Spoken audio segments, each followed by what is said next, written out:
Please subscribe the channel for new video.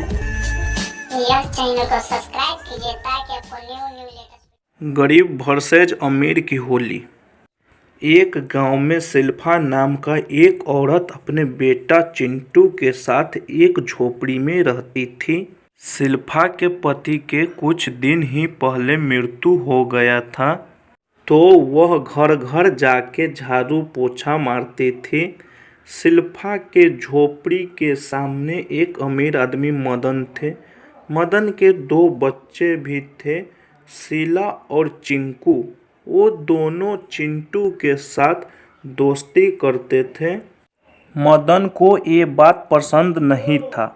एक बार होली आई, मदन ने अपने बच्चों के लिए महंगे महंगे रंग और पिचकारी दी। वे सब आपस में होली खेल रहे थे। चिंटू बड़े चाव से देखता था और उसके घर आया। चिंकू और शीला, क्या मैं भी तुम्हारे साथ होली खेल सकता हूँ?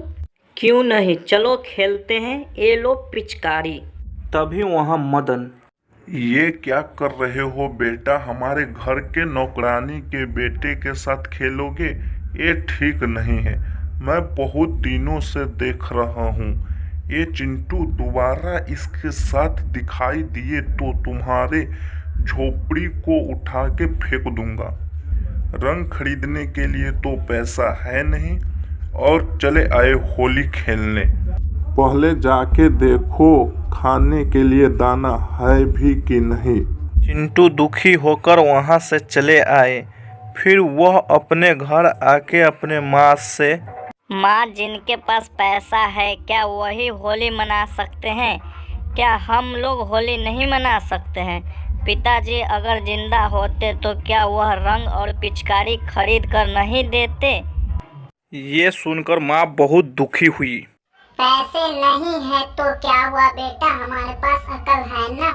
मैं तुम्हें रंग और पिचकारी बना के देती हूँ, चलो। शिल्पा ने हथौड़ी मारकर कोयले को चूर चूर किए और उन्हें फिर छल्ली से छाना। फिर ईंटें को भी चूर चूर किए और उसे भी छल्ली से छानी। 3 बाल्टी पानी ले आई। एक बाल्टी में कोयले का चूर मिलाया, दूसरे बाल्टी में ईंटे के चूर मिलाया और तीसरे बाल्टी में हल्दी मिलाई। बाद में एक बांस की पिचकारी बनाई। ये देखकर चिंटू बहुत हैरान हुआ। उन दोनों ने ये रंग और पिचकारी बनाकर खेलने लगा। टिंकू और शीला हैरान हो गए। 3 दिन बाद टिंकू और शीला चिंटू के सामने आई। अरे चिंटू, तुम्हारे शरीर के ऊपर जो रंग थे वो सब निकल गए और तुम साफ भी हो।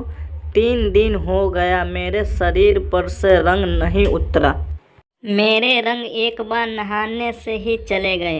माँ ने हमारे रंग में कोई केमिकल नहीं मिलाया है ना, इसलिए वो मेरी त्वचा से नहीं चिपके।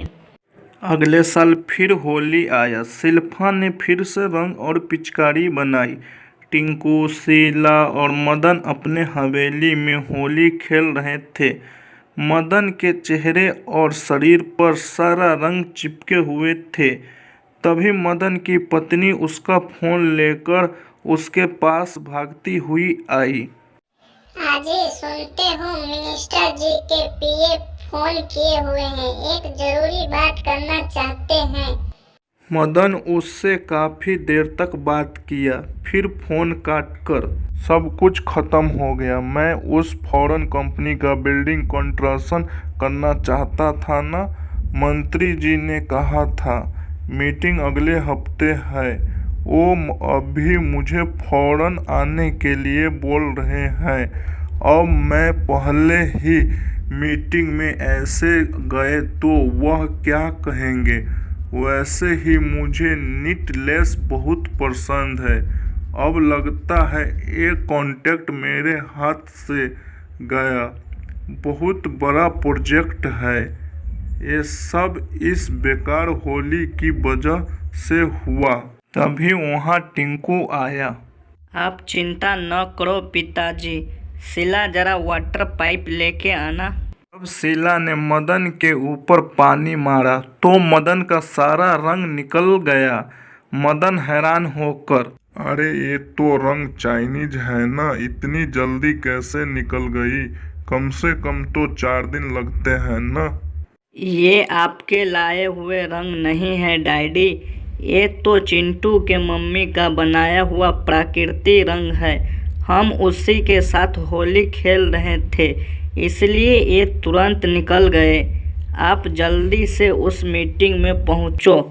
मदन तुरंत उस मीटिंग में गया। उसी दिन शाम को मदन कार में आया और चिंटू के झोपड़ी के पास जाके रुका। वहाँ टिंकू और शीला भी थे। मदन ने शिल्पा को प्रणाम किया और बोला, बहन मुझे माफ करना, तुम्हारा और तुम्हारे बेटे को बहुत अपमान किया। तुम लोग बहुत गरीब हो इसीलिए तुम लोग को तिरस्कार किया, पर आज आपके वजह से मुझे बहुत बड़ा कॉन्ट्रैक्ट मिला। इस कॉन्ट्रैक्ट के वजह से मैं देश का सबसे बड़ा कॉन्ट्रैक्टर बन गया हूँ। मैं आप लोग को यह एहसान किसी तरह चुकाना चाहता हूँ। आप अपने सखा भाई मान के ये पैसे ले लो, मेहरबानी करके माना नहीं करना। कहकर उसे 60 लाख रुपए दिया। टिंकू और शीला बहुत खुश हुए। इसी तरह से उसे एक अच्छा घर भी बनाकर दिया। तब से टिंकू, चिंटू और शीला हर साल नेचुरल रंग से होली खेलते थे।